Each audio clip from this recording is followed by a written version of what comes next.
Hey everybody, welcome to another episode of PlexTrack Friends Friday. Hope you're enjoying your Friday and looking forward to the weekend. Thanks for spending some time with us today. We're really excited about today's guest and topic. It's obviously one that's near and dear to our hearts, is all around like improving pen test engagement life cycles and reporting, the reporting life cycle with a good friend, Ryan Armstrong. Ryan, why don't you introduce yourself and kind of like what you've been working on and kind of an intro to what we're going to be discussing today. I'm really excited about it. So Yeah, absolutely. Thanks. So I work at a penetration testing consultancy. I manage our application security team. The way that we operate is we have different teams that specialize in different areas. So ours is, application, software, that sort of thing. I've been in the industry for about 8 years. And prior to that, I came out of a completely different field, biomedical engineering, where I completed my PhD. And that's kind of a lot of my motivation and where I get some of my inspiration to bring more of an empirical approach to pen testing and the whole life cycle surrounding it generally. So I mentioned that because I think it's going to come up a little bit, right? Because a lot of what we're doing with our ecosystem is gearing it towards more data driven insights and pen testing. So I think that's about it. On the side, I do other application security related things. I've got a newsletter that I just started. I've got a YouTube channel if anyone's interested, where I make really niche application security testing content. And yeah, that's all about me. oh, that's great. Yeah, no, that's exciting. And we'll make sure we share with the audience how to subscribe to those and find them. So that's great. And I meant to mention. Sorry, this is also part of our Hack to School month as we kind of gear into September. We're right in the thick of September, but also ahead of the Global OWASP conference in San Francisco. And Ryan, you're giving a talk there. Do you want to give a little bit of a kind of a plug for that? And then I think that kind of helps lead us into the topic today for sure.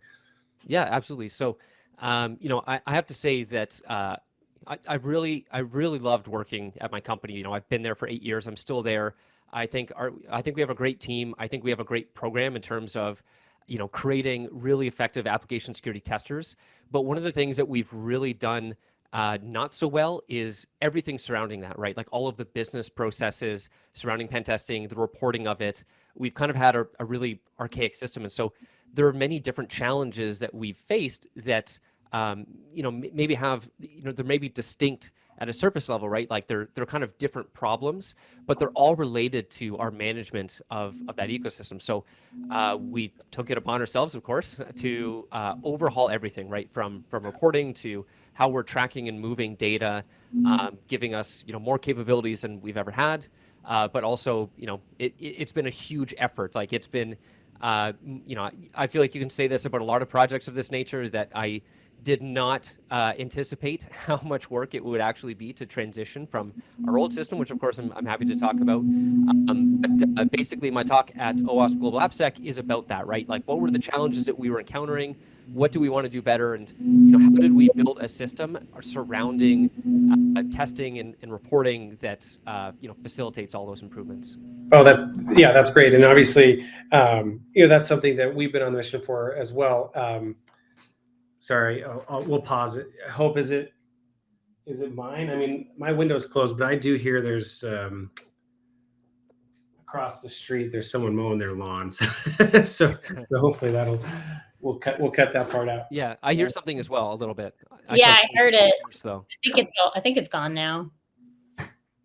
Sounded like a train or something. Yes, Oh, really? Like a humming kind of. Yeah. Well, there's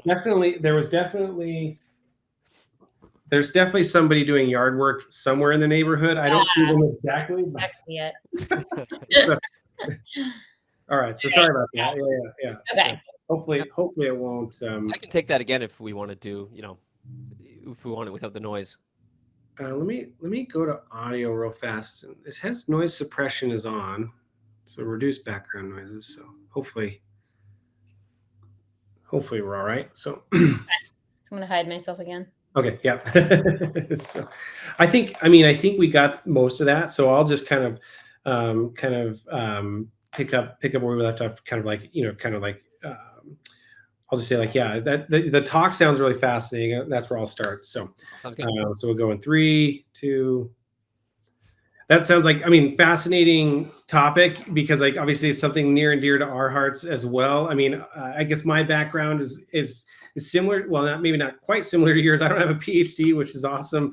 But I've been in penetration testing for a long time, and hated the inefficiencies, particularly around more of the process. Like we're really good at doing the hacking and focusing there, but it's not easy to translate the skills from everything around the engagement and consulting lifecycle, as well as just even if it's like an enterprise team, like what are all the kind of the operations management aspects. So I actually got really exposed to that when I was at Veracode.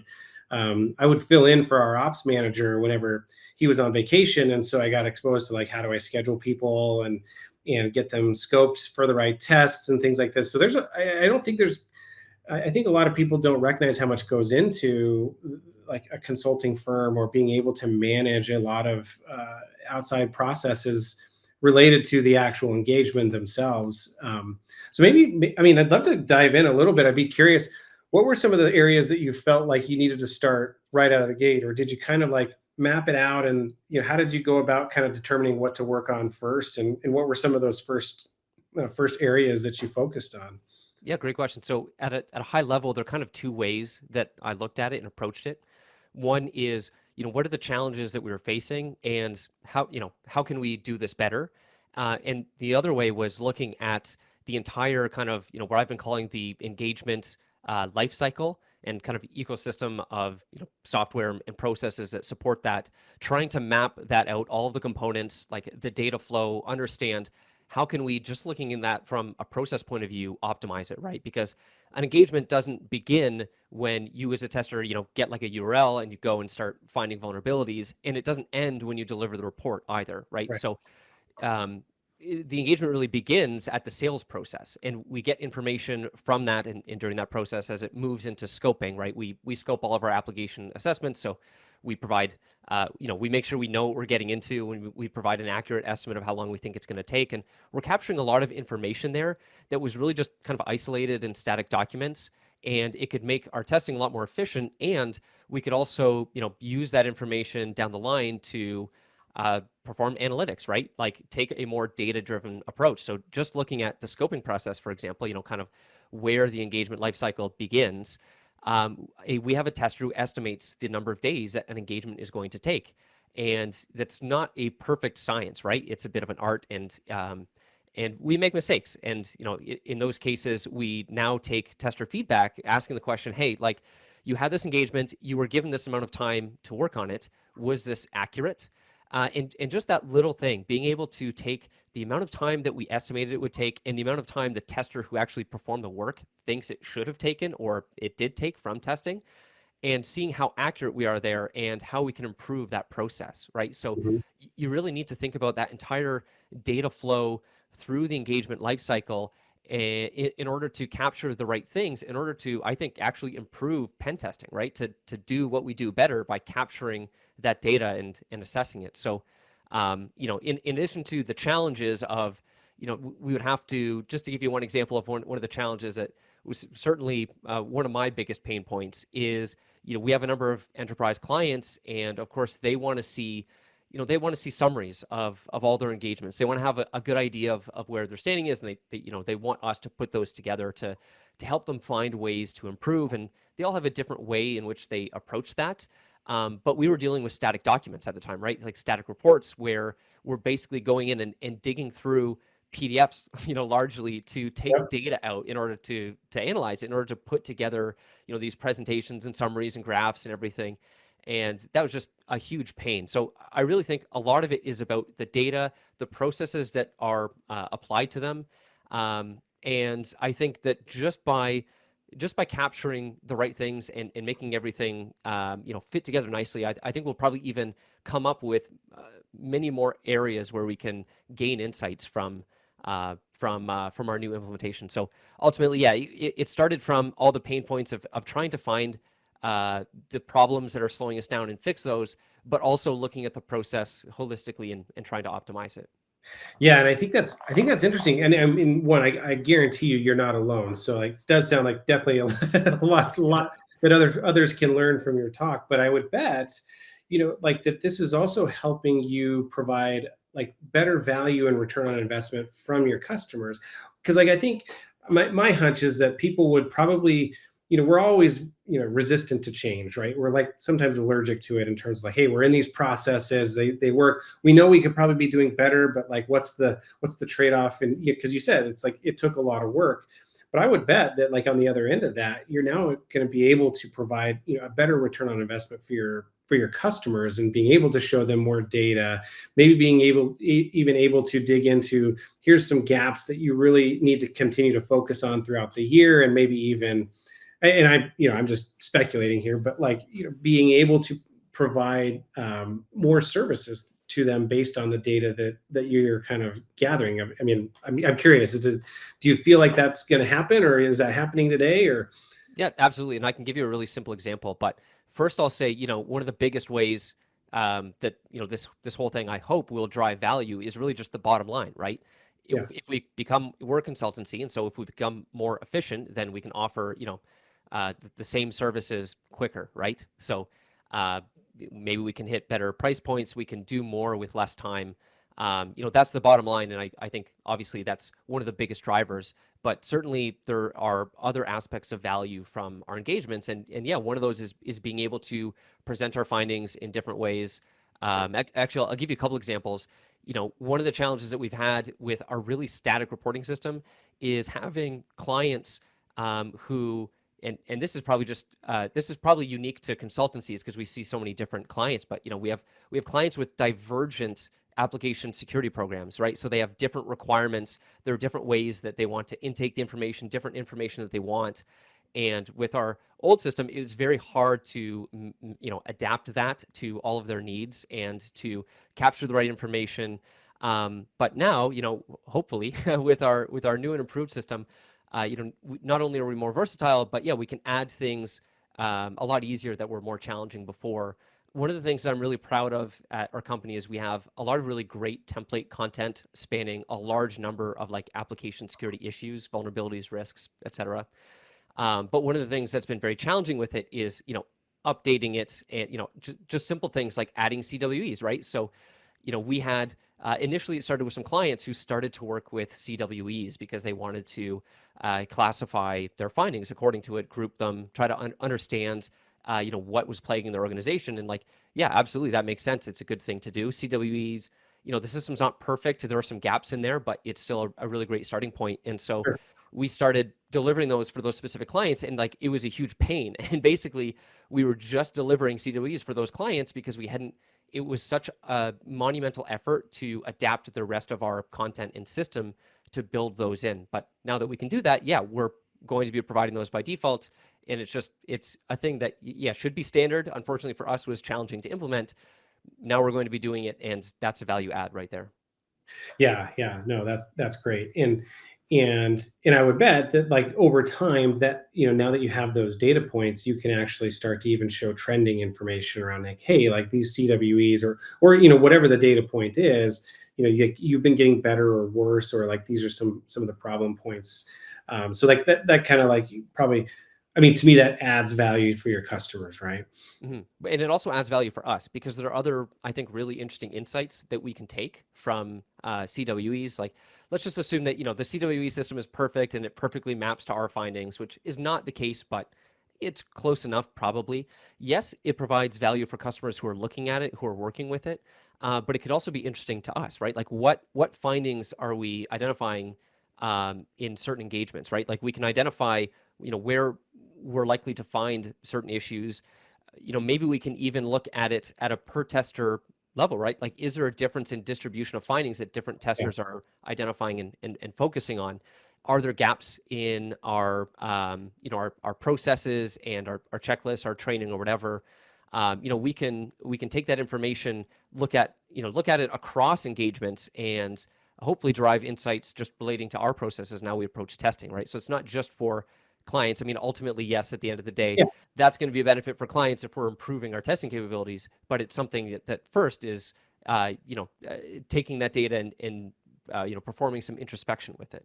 Yeah, I think that's a great point. Like, it could ideally help identify, hey, like we like this set of testers tends to find these types of findings, or like maybe has just more skill specialty and specific types of tests and engagements, or like, hey, it may even recognize a training gap where some of the testers need to go learn how to do this type of technique a little bit better, right? Or pair them with people that do that, so they kind of keep learning, right? So I could totally see that. Hmm. Yeah, so I think that, as I mentioned, I think there are going to be use cases for, well, there's going to be a lot of data that we're going to start capturing, and I think we're going to discover many more ways that we can use that we haven't even conceived of yet. I'll try to, in my OWASP talk, come up with as comprehensive a list as I can, at least as Yeah, far as it makes yeah. sense. So I guess you started with kind of like, hey, like, kind of revamping some of the business processes, and it sounds like the reporting process, which I mean, I know, shameless plug, you're using PlexTrack, which is, We are, yeah, we are. thank you for that. But what other pieces of the process are you still working on to kind of streamline this whole thing?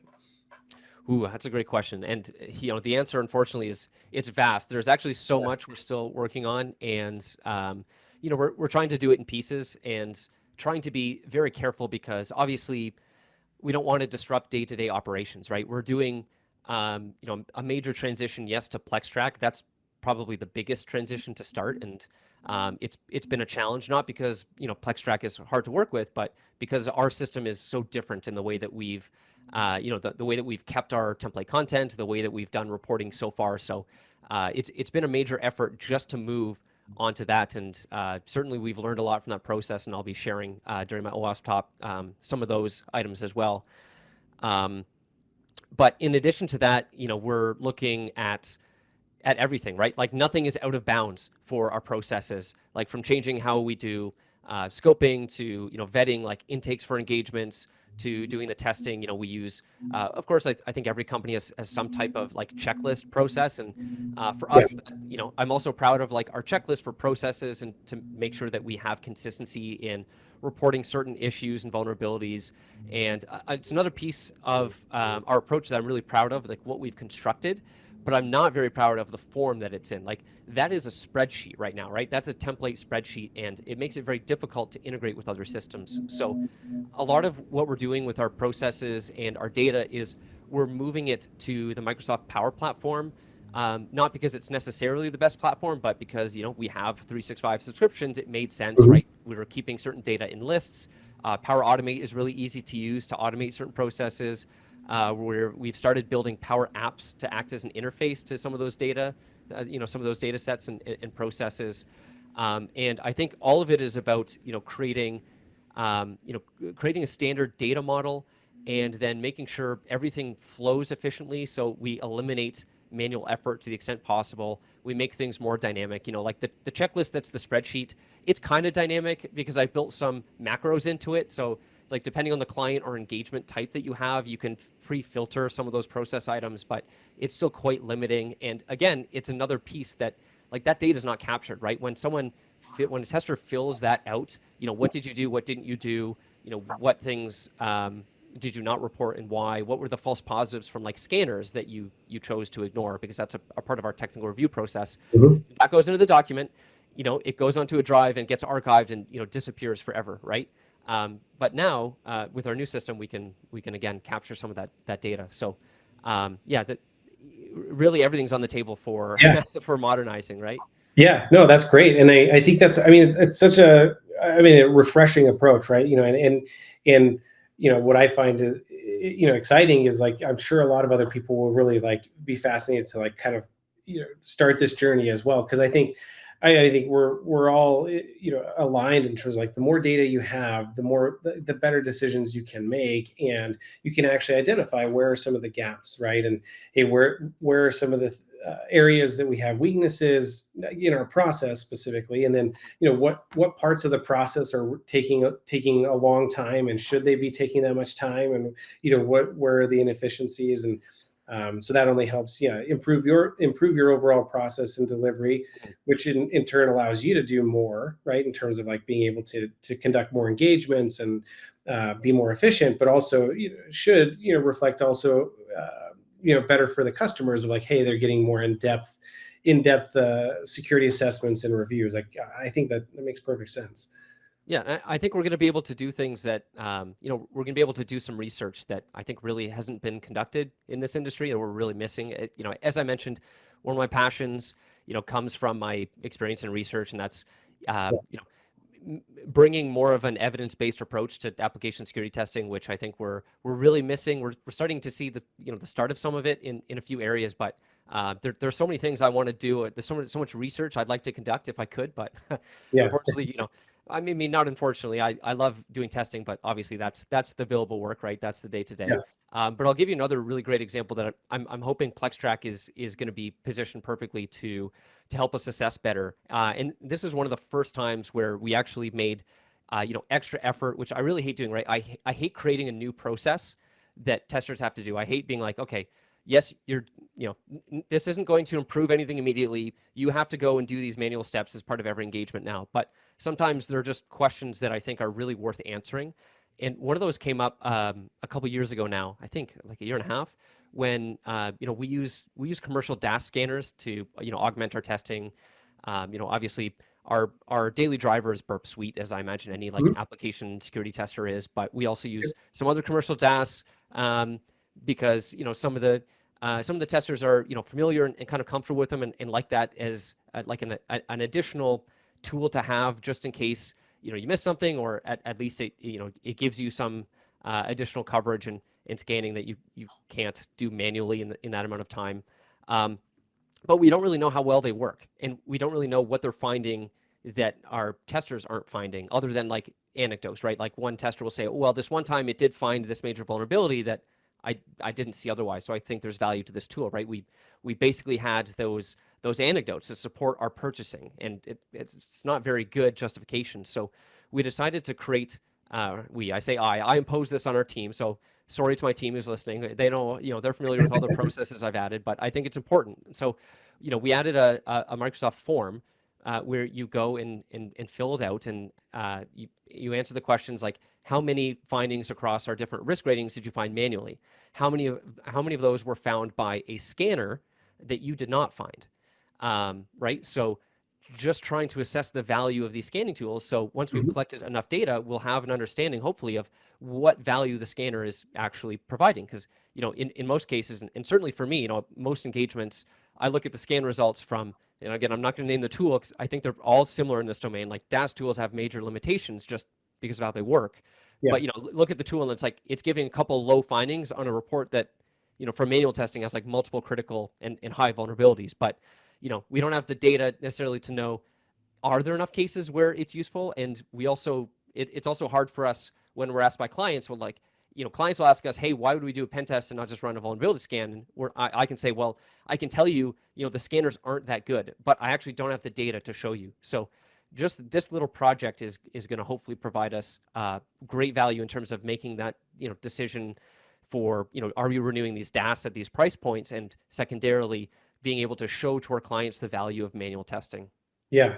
Oh, that's fantastic. Yeah, and I think most testers will say like, yeah, I mean, those DAS things can help with a lot of the low hanging fruit, and maybe some of the more mildly complex exploits, but yeah, the value of the manual side is that in depth and chaining of things together. So that'll be fascinating. Yeah, fascinating research to highlight.